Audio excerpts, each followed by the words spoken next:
Earlier in the series, when we covered present and future value, we mentioned that if we're given a present value, a future value, and a time period, we can also solve for the interest rate.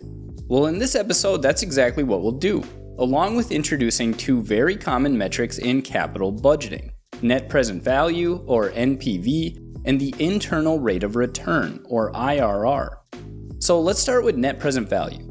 Conceptually, NPV is straightforward, and we've actually already done most of the work and used Excel's NPV formula in prior episodes. Net present value is simply the present value of all future cash flows from an investment, less the initial cost of that investment. If the NPV is positive, the investment earns more than our required return. If it's negative, it earns less. And if it's exactly zero, the investment earns precisely our required return. So let's look at these concepts in the context of our acquisition of Evergreen. We've already calculated the present value of Evergreen's future unlevered free cash flows discounted at our weighted average cost of capital of 8.7%. And you can see I've added another section here for our net present value and IRR analysis. And at the unlevered project level, this really won't be that interesting of an analysis, but it'll be a good way to first look at these concepts. So you can see in our section here, I've just consolidated our cash flows from period 0 at the time we make the acquisition to period 5, when we calculated our terminal value. So in period 0, we'll pay the $10.6 million for the equity of Evergreen. However, we also receive the $381,000 that's currently on the balance sheet of Evergreen. If that weren't the case, if you negotiated something different, maybe a set working capital number, you'd want to adjust the payment for your equity, but we'll assume that cash comes with the transaction. And then we'll also take on $32,000 in debt.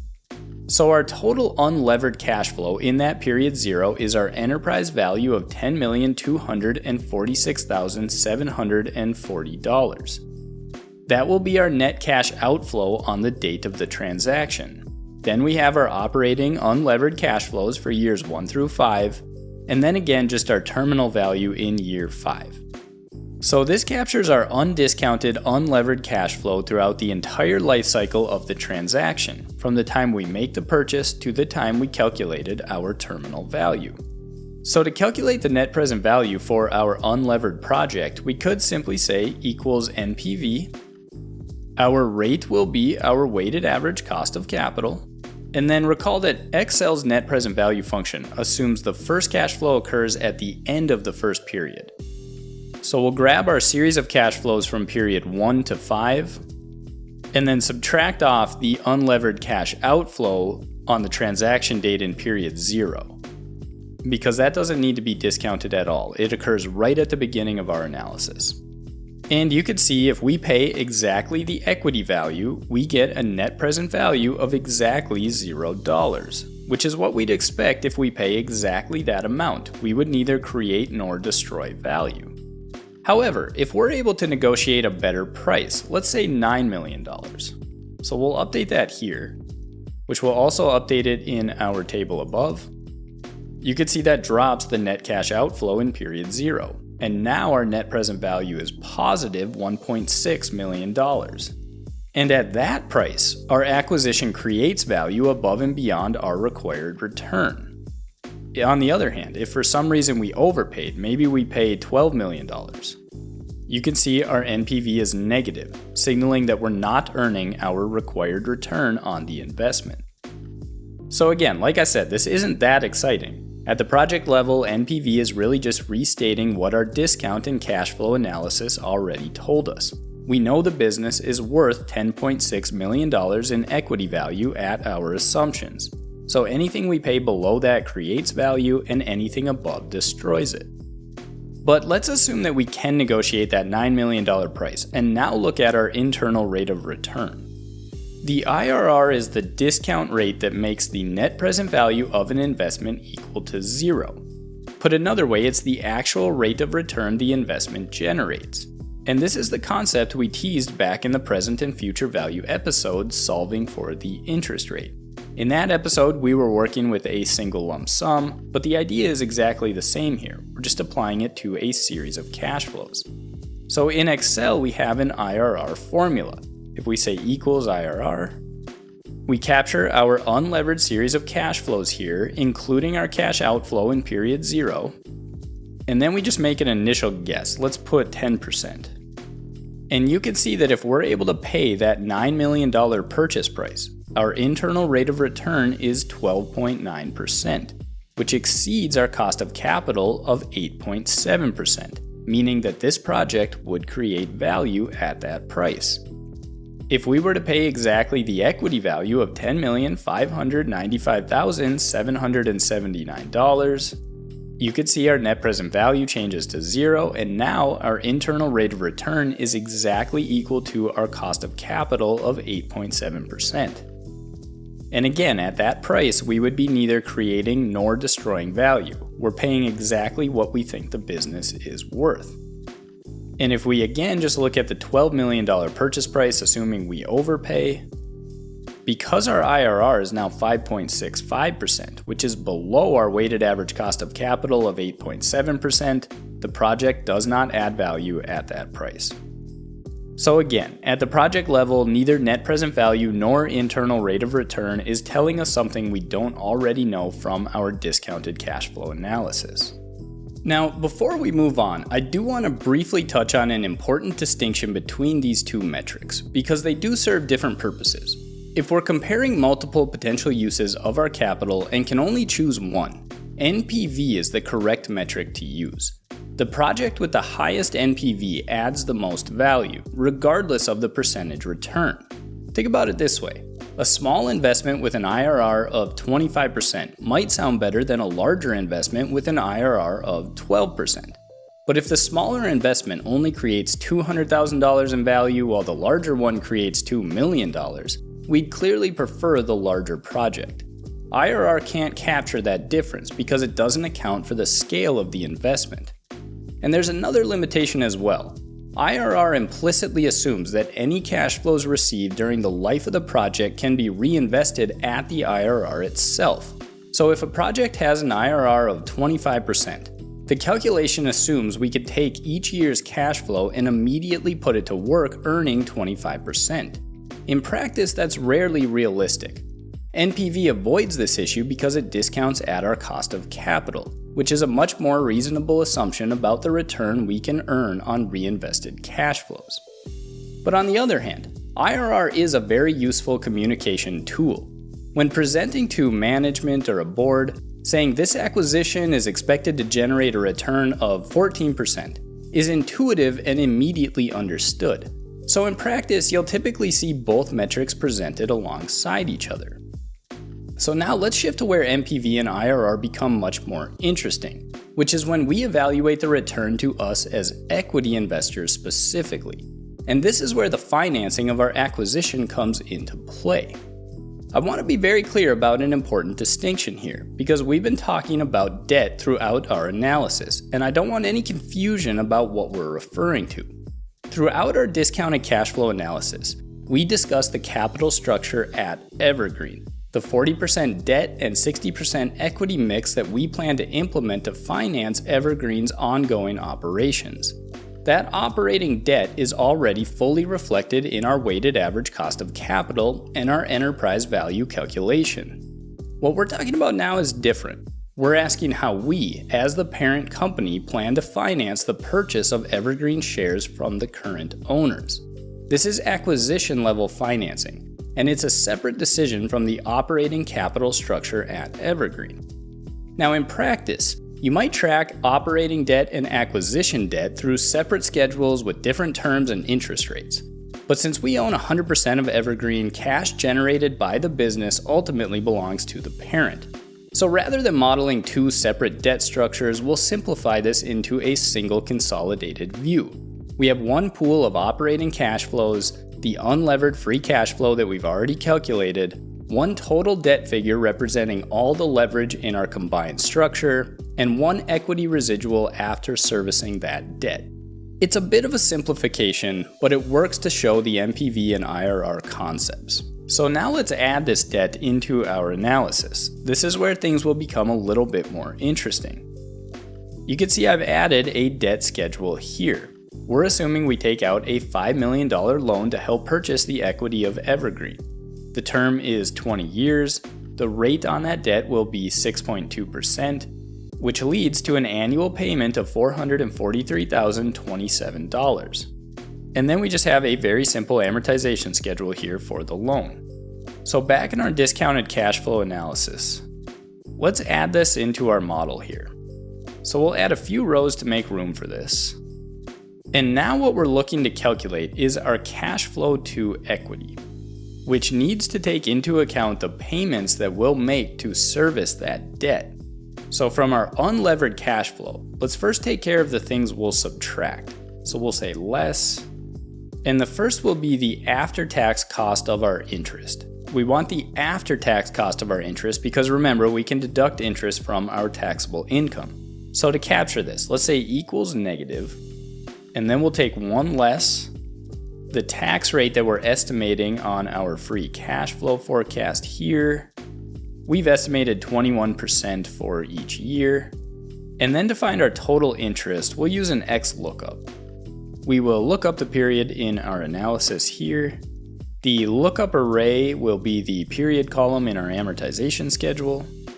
The return array, we want to grab the interest. If not found, we'll just return 0. We want to look for an exact match and we'll search first to last.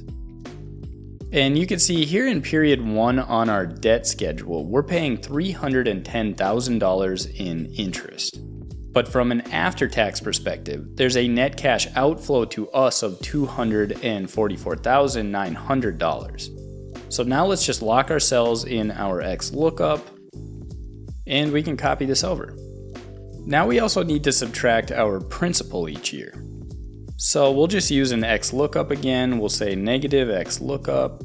Again, we want to look up the period here. The lookup array will be the period on our debt schedule. And we'll look up the principal. Then again, we'll just return 0 if not found, look for an exact match, and search first to last. Then we'll lock the cells that we need to, and copy this over. Then finally, in our last year, we'll need to assume that we repay whatever debt is left. Essentially, you could think of it as we're exiting the business at that point. If we were to sell for our terminal value, we would then use some of the proceeds to turn around and pay off the remaining debt. So we'll act as though this balloons in 5 years. So we'll say debt repayment, and this will just be in year 5. So we'll just go grab the year 5 ending balance on our debt schedule. It might be a little bit more robust to make that an XLOOKUP as well, but for our purposes, we'll just do that shortcut. And that's everything that we need to subtract to service our debt. But we do need to add a value as well. So we'll copy this down for formatting. And here we need to add the loan proceeds that we take out in period 0. So we take out that $5 million loan on the transaction date, and that will be a cash inflow. So we'll say loan proceeds, and just link this back to the $5 million initial loan amount on our debt schedule. And now with that, we can calculate our free cash flow to the equity holders with this debt service included. So we'll call this free cash flow to equity and sum up our total unlevered cash flow with all our debt service. So in this final line now, we have all our cash flowing to the equity holders. And let's actually change this purchase price back to exactly our equity value. So from an unlevered perspective, we'll have cash outflow on the transaction date of $10,246,740. But we'll pay $5 million of that with debt that we take out. So that will be a cash inflow from our perspective. And from a net perspective, we'll pay equity of $5,246,740. And then each period after that, we take into account the debt service to calculate our free cash flow to equity. So now let's add in those two line items here just to show what we pay in equity and what we pay in debt. So our debt will link back to our loan proceed, and our equity will simply be the purchase price less whatever we pay with debt. And now we can calculate our levered return metrics, our equity level metrics. However, to calculate the net present value, we do need a discount rate for the equity cash flows, which is no longer our weighted average cost of capital. In our enterprise analysis, we used unlevered cash flows and discounted at the weighted average cost of capital, which blends the cost of debt and equity. Here, the cost of debt is already showing up directly in our cash flows through the interest and principal payments. Including it again in the discount rate would be double counting. So we discount at the cost of equity only. The theoretically correct cost of equity for this analysis would account for both the operating risk of Evergreen and the additional risk introduced by our acquisition leverage. Now, a full derivation of that rate is beyond the scope of this series, but we can make a reasonable estimate. We previously calculated an unlevered cost of equity from the capital asset pricing model analysis of 10.556%. Adding leverage increases the risk borne by equity holders, so the appropriate rate will be somewhat higher. For our purposes, let's assume a required equity return of 12%. So we'll add that to our inputs up top here. And now we can calculate our NPV using that value. So we'll say NPV. We will grab our 12% rate. Our series of cash flows will be from period 1 to 5. And then we'll add our cash outflow in period 0. And as you can see, with the debt added, our NPV actually turned negative. Before we discuss that though, let's turn to IRR. So we'll just calculate an IRR here. Our values will be the free cash flow to equity. And we'll initially guess, again, let's just say 10%. And now these two metrics are telling the same story. Our internal rate of return falls below our required return to equity of 12%. So just like our net present value is telling us at this price, this transaction would not create value. It would instead destroy value. But let's go back to our purchase price and assume that we could again negotiate something less than this. Let's go with that $9 million. And now you can see that if we're able to negotiate a better price, as we'd expect, our unlevered return metrics show that this now creates value, and our levered return metrics to equity do as well. Now you will notice that the levered net present value is lower than the unlevered net present value, which may seem counterintuitive at first. It seems like the leverage has made this deal worse, but that actually isn't the case at this price. The difference is that the two figures are answering different questions using different discount rates. The unlevered net present value of $1.6 million tells us how much value this project creates above the 8.7% required by all capital providers. The levered net present value of $1.5 million tells us how much value the project creates above the 12% required by the equity holders specifically. We're holding the equity return to a higher standard because equity holders bear more risk in a leveraged structure like this. The deal still creates significant value for equity holders, but the NPV reflects that higher bar. And that story is told pretty well by the internal rate of return. You can see that our levered equity return is now 20.83%, dramatically higher than the unlevered project return of 12.9%. We didn't change anything about Evergreen's operations, the cash flows are identical. The only difference is how we finance the purchase. By using debt that costs 6.2% pre-tax to fund a portion of an acquisition earning 12.9%, the excess return flows entirely to equity holders who need to put up less capital to earn it. If we use no debt to finance this purchase, we'd have to pay the full $9 million in equity to the current Evergreen shareholders. But by adding in $5 million of debt, you could see the equity payment we'd have to make lowers to $4 million. So if we did this in an unlevered way, we'd have to put up $9 million in cash to add $1.6 million in value to our business. If we do this in the levered way, we'd have to put up $4 million of our own cash, and we'd add $1.5 million of value. Which leads us to a really important practical insight about capital allocation. Suppose we have $9 million in available capital and there were two businesses similar to Evergreen available for purchase at the same price. Without leverage, we'd have to deploy all $9 million to acquire one business and create $1.6 million in value. But with $5 million in leverage on each deal, our equity drops to $4 million per acquisition, meaning we could acquire both businesses with our $9 million in available capital. Each creates the $1.5 million in levered net present value for a total of approximately $3.1 million in value created, nearly twice what we generate from a single unleveraged acquisition.